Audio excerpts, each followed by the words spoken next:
Awaken to hair growth. Awaken to hair growth because there is possibility to get your hair back. Awaken to hair growth because we're not told that we're able to conquer and overcome alopecia. Awaken to hair growth because I want to be a positive light and beacon for you because I've healed my alopecia and now I help others do the same with different types of alopecia, men, women, children of all ages, of all races and ethnicities.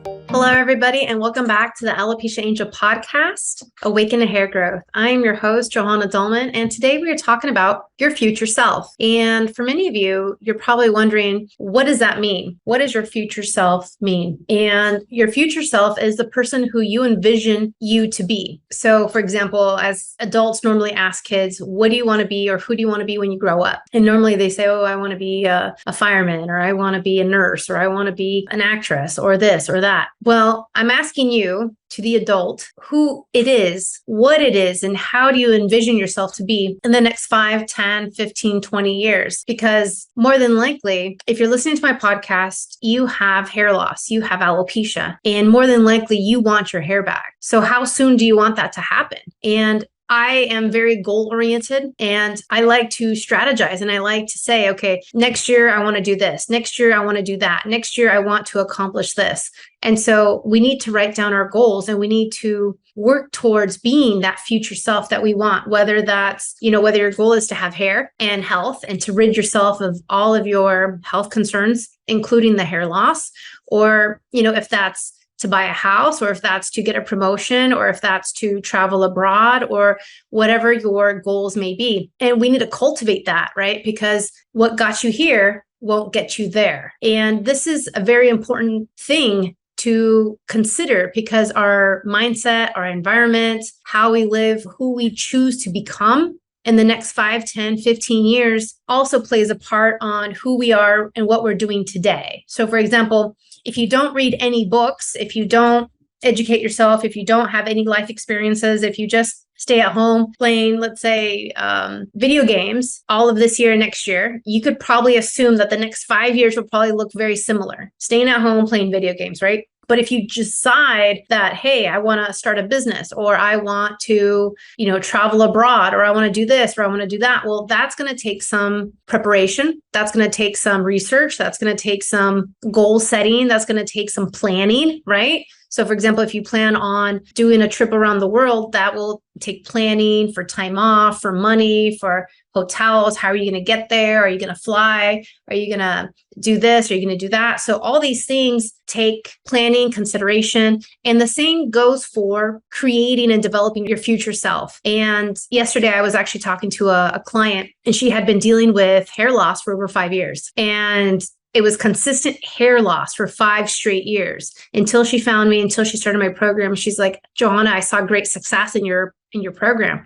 In the first 4 weeks, it just stopped. All of the hair loss stopped and it became normal shedding, just normal couple strands here and there shedding, not the clumps that I was seeing. And that's fantastic. And I didn't get into this with her, but I'm wondering now in hindsight, how long it took her to create that future self of hers. And we can create our future self in less time. And sometimes our goals take time too, right? So let's say to create $1 million or to make $1 million, it will take a certain amount of time for that to happen, or to save up to buy our dream home. It will take time to save up, right? And so these are the things that you want to think about. So when it comes to creating your future self, you need to ask yourself, what is it that you want? And how much do you want it? How important is it for you? When I had just given birth to my baby, I had gained like around 50 pounds.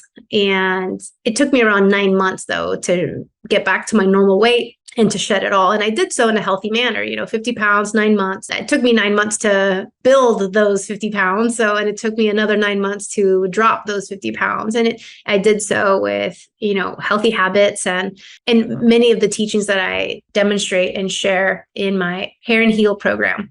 And so meeting your future self also defines what's possible for you.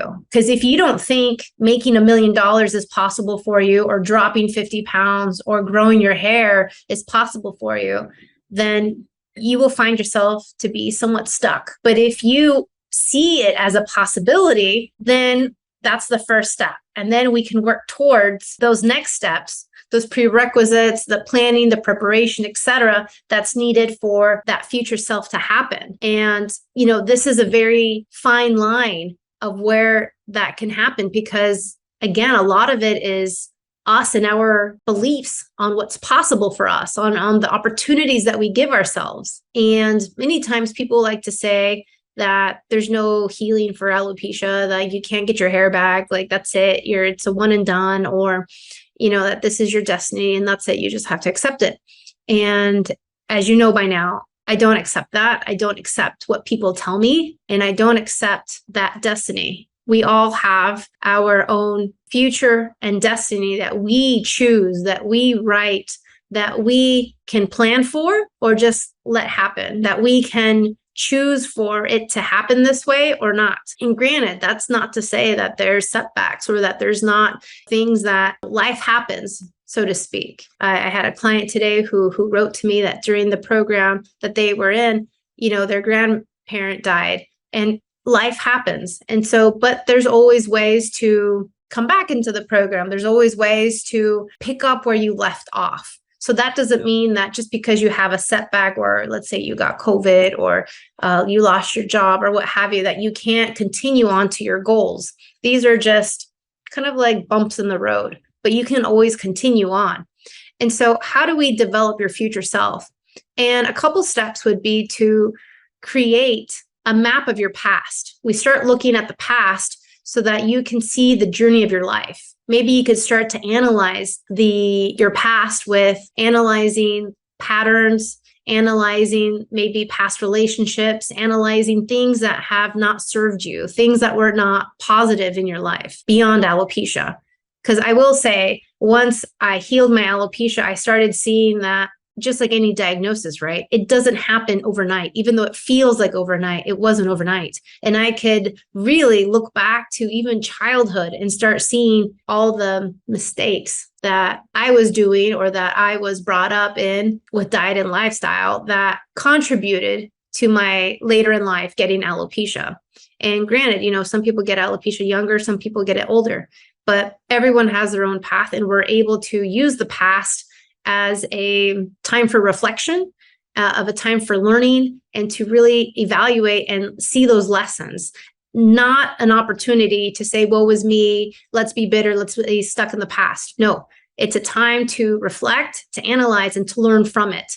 Also, so that we don't have to make the same mistakes, and also we can learn from it, right? Because let's say for those of you who have these vicious cycles of hair loss and hair growth, how do you know what it is that you did or didn't do to get the hair growth back naturally? Let's say just naturally by yourself, not doing anything.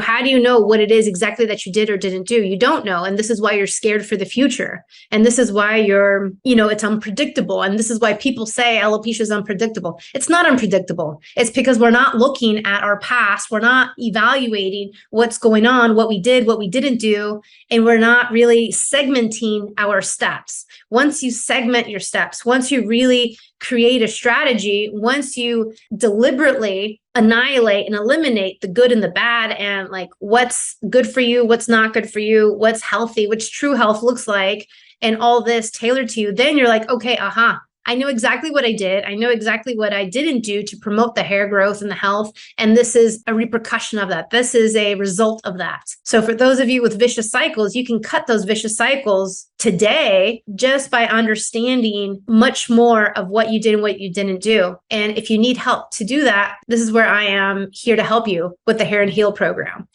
And another way to continue to design your future self would be then to deconstruct and analyze and create the persona with consistency and, with that coherent self of what you want yourself to be in the future. So for example, if I say, I want to be an Olympian, I want to run track, and I want to go to the Olympics, and what Olympics is coming up. And then you start to plan, okay, the Olympics in so-and-so country is coming up, and this is what I want to train for. And then you have to see, right? Do I qualify? Do I qualify for my age? Do I qualify for this? Like how do I become an Olympian? Right? So whatever it is that you want to be or do, there's always a way, but potentially maybe not at the biggest scale. Maybe not, I can't go to the Olympics, maybe because of my age, but maybe I can do something else that's quite like the Olympics. Maybe there's something else. Maybe there's another challenging competition or tournament of sorts, maybe locally, maybe internationally, that I could still do in that field of track or any other sport that I wanted to pick up.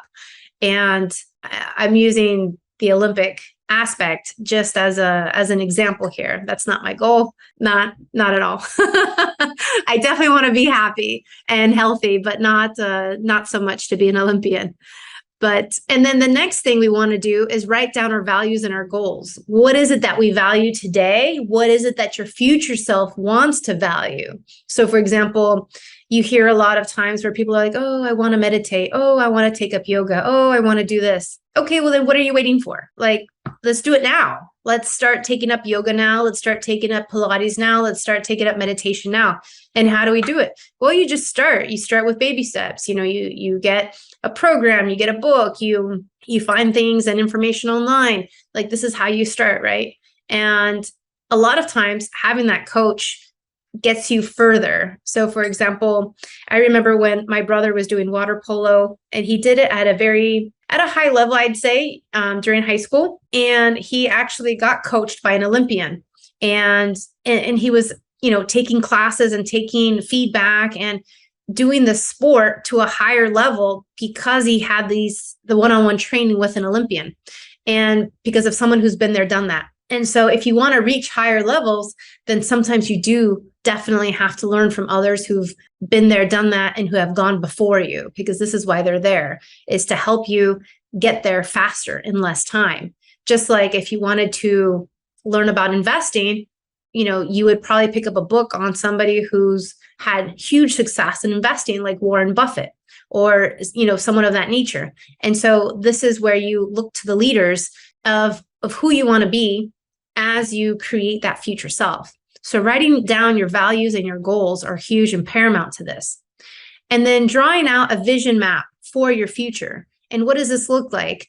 Maybe in 5 to 10 years, or maybe let's say in 5 years, do you want to master the art of knitting? In 2 years, do you want to be a professional chef? In, 10 years, do you want to be a real estate investor? Like, what does this look like? What are these goals? What is this future self of you? And it doesn't have to be big, lofty goals like being an Olympian or being a professional chef, but it could be something like, I want just more free time for my family, or I want to have my parents retire comfortably, or I want to be able to take 2 vacations a year instead of just 1, or you know what I mean? It's just like we can map out and design the life that we want. And guess what? It can also include hair growth. It can also include health. It can also be all these things. And so many times the limitations we put on ourselves is just from us. It's not from anybody else. It's us listening to society that says, nope, you can't grow your hair back. Nope, nothing's going to work. Nope, this is not for you. And so that's the next thing. It's like, who is it in your environment or in society that you're listening to that's being negative, that's being a depressive person or lowering your standards? Because many times, as we've seen in psychology with children, it's like when you have high standards of them, then the children actually meet those standards. So for example, living in Asia currently, I see that, many Asian parents have their children do multiple activities. They learn the cello, they learn a second and a third language, and they learn to play maybe multiple instruments, and they're really good at chess, and they have like fantastic behaviors and this type of thing. Well, how is it that their children are like this? And then like the rowdy children in the States that I've seen are whining and crying and having tantrums. There's a disconnect. And a lot of it is because of maybe the expectations we have of our children, or maybe how they're brought up, or many other factors. And so there's a way to have high standards for ourselves so that we grow into that, if that makes sense, right? If, when I was a kid, my mom, she would buy me bigger shoes because she knew I was going to grow into them.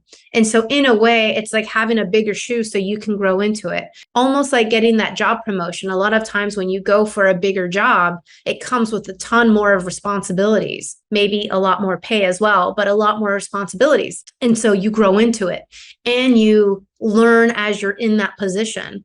But if you get the job, it's because you're qualified and the person hiring you thinks that you're very well qualified for and you can grow into it. No one is, just automatically knows everything. You grow into it. And so growing into your future self is kind of like that, where you have to take steps to grow into it and you have to leave space, but that space is also around your environment. So the people who are around you, are they leveling you up or are they bringing you down? One thing was it my mom? No, it was my grandma. She always told me, watch who you surround yourself with, because they can bring you down or bring you up. Your friends could be motivators and uplifters, or they could, just have you settle and kind of like steer you in the wrong direction. And the same thing goes for friends and family and anyone else that's close to you, neighbors, community, etc. So watch who's around you and what they're saying to you. Because, if they're close to us, it's for a reason. And if they're close to us, we consider what they have to say, maybe sometimes as truth, maybe sometimes as a word of concern, but sometimes as well, they're telling us things that's a reflection of their own limitations and not for us. And so I've seen this time and time again where loved ones have said things to me in the past and they mean it in a good way. However, they project their own limitations on me. And it's their own limitations that have nothing to do with me. I'm a separate entity. And I see myself as everything's an opportunity and the possibilities are endless. This is the way I see life. And not everyone sees life as this, but I do. I see life as there's an opportunity for everybody. We just have to work at it. And that the possibilities are endless. And the more you see things as the possibilities are endless, then you start to be creative with your future. Okay, this is what I want, and this is what I'm going to work for, and this is what is going to happen. And quick story, before I met my husband, I had a vision board, and I had a vision board of what I wanted. And kid you not, I still have that vision board. It's in the basement of my mother and father-in-law's basement. And that vision board shows that I've accomplished like 95% of the things there, literally on the vision board. It's quite eerie in many ways. And not to say that I did the vision board and I was like, looking at it 24/7, but I did take a step to like visualize of like what it is that I wanted. And I do think that 95% of the population is a visual, person. This is why we sketch out dresses before they actually cut up the cloth and make it, right? This is why you have architects who create floor plans for homes and buildings before they actually construct it, right? Because you need to have a visual. You need to like put dimension to it. And this is what's needed many times to create the future of yourself. And it's not just saying to yourself, oh, yeah, my goal this year for 2022 or for 2023 is to read one book each week. Okay, that's a great goal. But what types of books? Are these comic books? Are these self-development? Are these books on health? Are these books on wealth? Are these books on parenting? What type of books are these? And how am I going to attain this?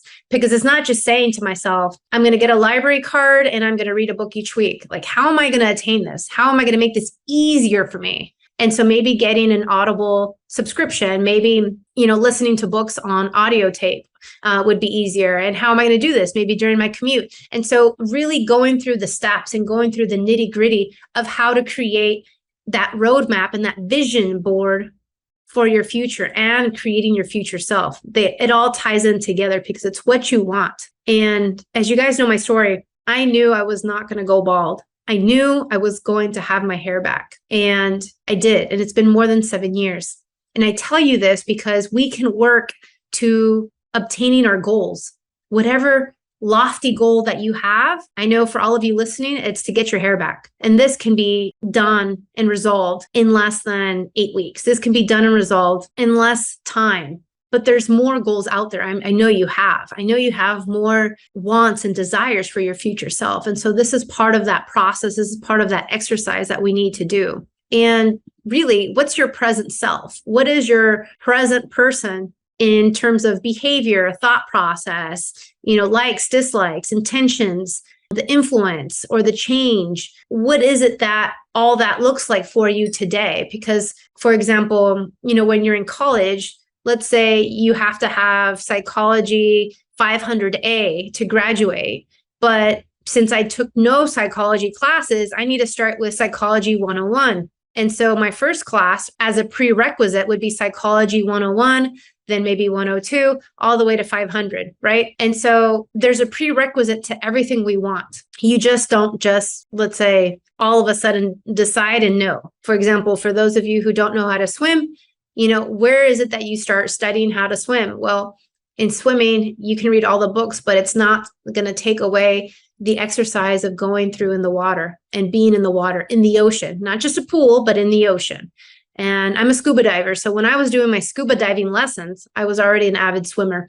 But being a scuba diver, you actually don't need to know how to swim. And when I was doing my scuba diving lessons, they do the training in pools and just regular, normal home community pools.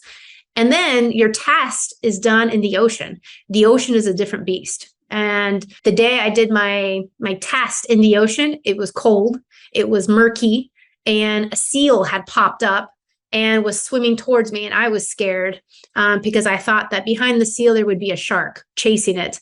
Luckily for us, there was no shark, but at the same time, the seal really scared me. And so being in a comfortable area, let's say like the pool where you can see through, where it's warm, is completely different than taking the real test of the Pacific Ocean, in my case, cold, dark, murky, with animals in it, big animals. And so this is, it's very much a challenge, right? Because we can say we want a lot of things. We can say we want our hair back. We can say we want to reverse and heal alopecia, but what are you doing to move the needle? What are you doing to creating that future self? What action steps are you taking? And again, sometimes we can be in the pool and be very comfortable with the clear waters and the warm water.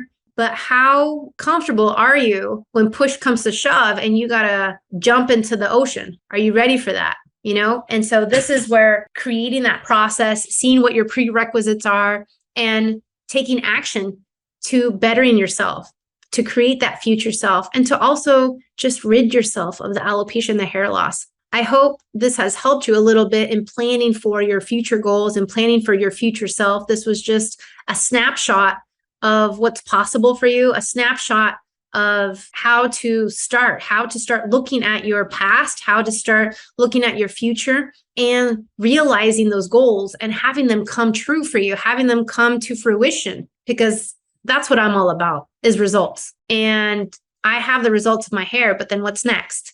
So after you accomplish alopecia, like what's next? And that would probably be my next podcast, because it's all about upgrading your health. And really that's the name of the game. It's not just hair, but now it's all about upgrading health. So I hope this has helped you and served you in many ways. I would love to hear your feedback and comments. Reach out anytime. And I look forward to talking to you again soon. Take care.